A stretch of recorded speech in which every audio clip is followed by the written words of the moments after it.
Hey everybody, it's Bishop Tap again, coming back with another self-reliance message. Today, I want to talk about the other half of the equation. We've been talking about the budget.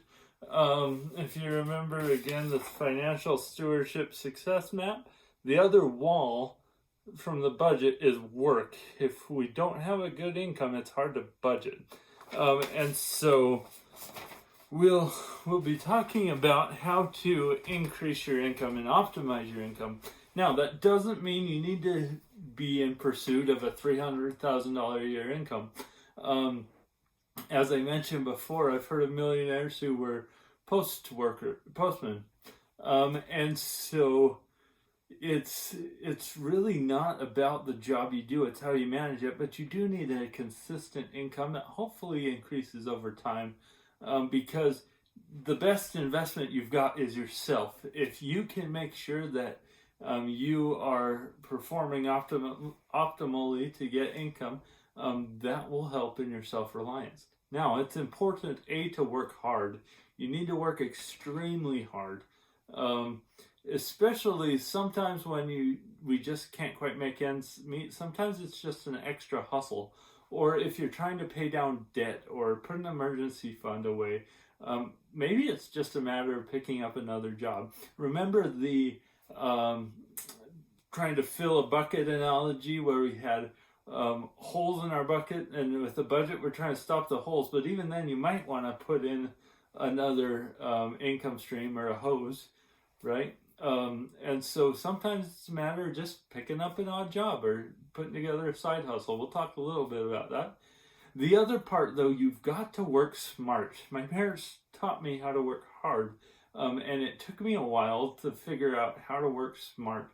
If you're not optimizing your earning potential, then you're always going to be falling behind. You can work smart with education, with certifications, with other things that kind of give you a ticket to get some of the higher paying jobs. And so you need to make sure that you're working smart on your income. Now, when you have a big hole, especially with something like debt, and you're trying to build your financial future, you've got to fill in the hole first.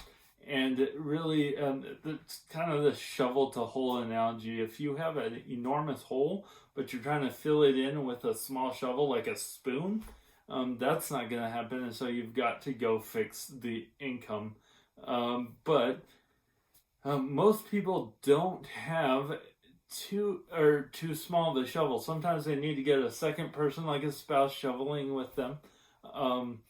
But make sure your shovel's big enough and adequate to fill in the hole.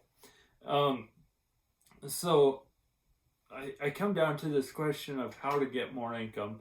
We'll talk about education a little later.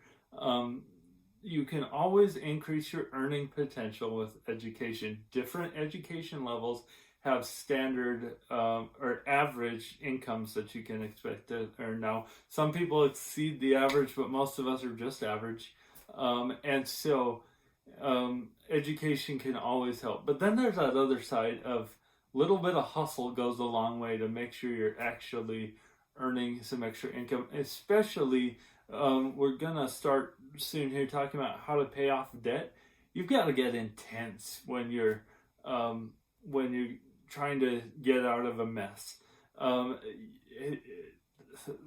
Dave Ramsey uses the example of he calls it gazelle intensity, meaning if you're watching a gazelle darting out there and a lion's charging after him, that gazelle is doing everything it possibly can to get away from the lion. And you got to get to the point you feel that same way about your life. I have got to get this mess cleaned up, if there is a mess.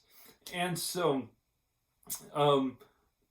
there you can usually, with that same intensity, take care of it with some hard work. And so I, off the top of my head today, have just come up with 20 ideas on how to get some quick cash. And these aren't things you want to do forever, but sometimes with a little extra hustle, it can go a long ways. So And all of them are using skills that you already have. The first is, if you're out of money, go get a bucket and a squeegee and wash windows.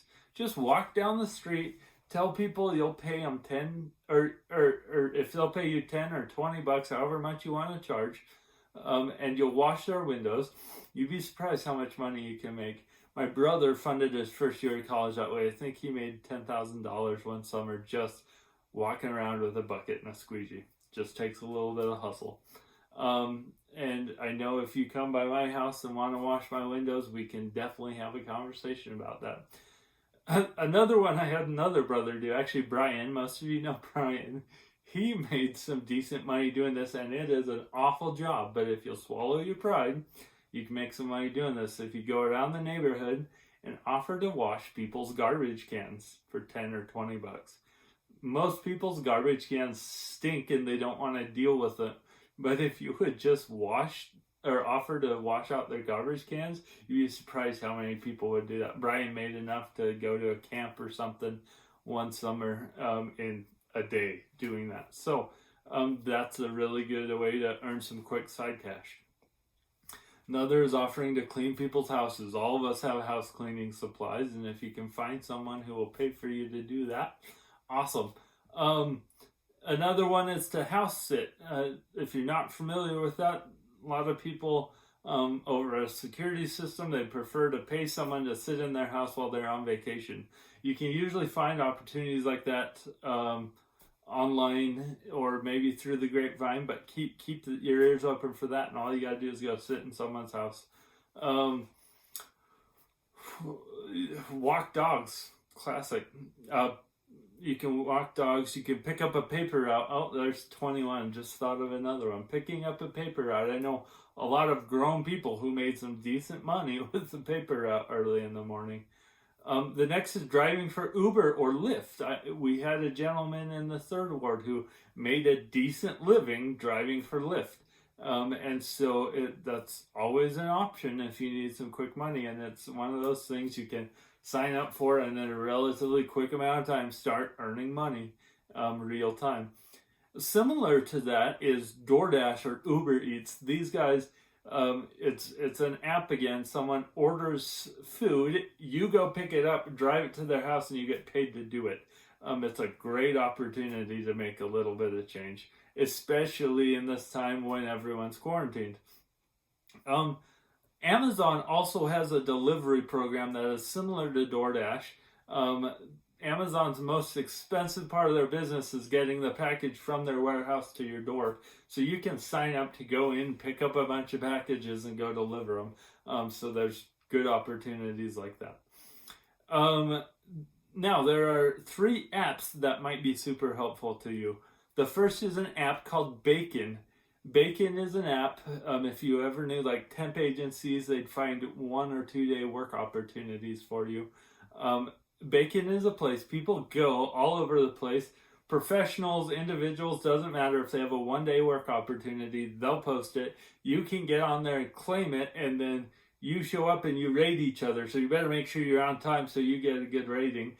And then you rate them for how well they pay you. And you can make some really quick income doing that. Another similar thing is Gig Salad, except if you have more of a skill, if you're going to go around and get a quick gig, maybe I think of gigs like DJs or musicians or whatever. There's a broad width of stuff like that. You can sign up to give your services to people who will pay you for it. Another one that's a little more professional is Upwork. It's a professional contracting program. If you have a hard skill like designing a website or being an architect or maybe you're a writer or an editor, doesn't really matter. If you have some hard marketable skill that you could contract with a company to pay you, that's an option. We use Upwork at the church all the time to get qualified church members to do some of the work that we need to do. So that's always an option. Look on Facebook Marketplace for 1 day work opportunities. KSL a lot of the times has short-term work opportunities. Go out and stock some shelves. People are looking for stockers all the time. Not a glamorous job, but you can do it. Deliver pizza. They're looking for. Oh, the average pizza delivery guy makes about $1,600 a month. Go be a census worker. Those are paying about $18 an hour right now. Sell personal items, or donate plasma. All of those things, I think that's 21 now, can bring income into your life. And so one of the things I struggle with when people are like, no one's hiring, that's like, it's fine, go find something temporary to do, just to put food on the table. And if you've got a solid job and you need a little extra income, same thing, just work a little harder. Those things will all bring in some money. Obviously, you want to be improving over time. You don't want to be doing any of those for 80 hours a week. And then remember, sometimes 2 incomes is okay. Whether that's you working twice as hard, or if you have a spouse and putting the spouse to work to bring in some extra money, that all can help you with the income wall of your financial house. And so if you'll take care of those things, it'll help you to definitely improve over time. Anyway, hope that's helpful to you. If anything, maybe it just got some gears turning in your head as to some ways you can make some quick money in your life. So anyway, we'll talk about income another time, and then we'll get moving right along with this. So thanks, guys. Love you. Can't wait to be with you again. Say that in the name of Jesus Christ. Amen.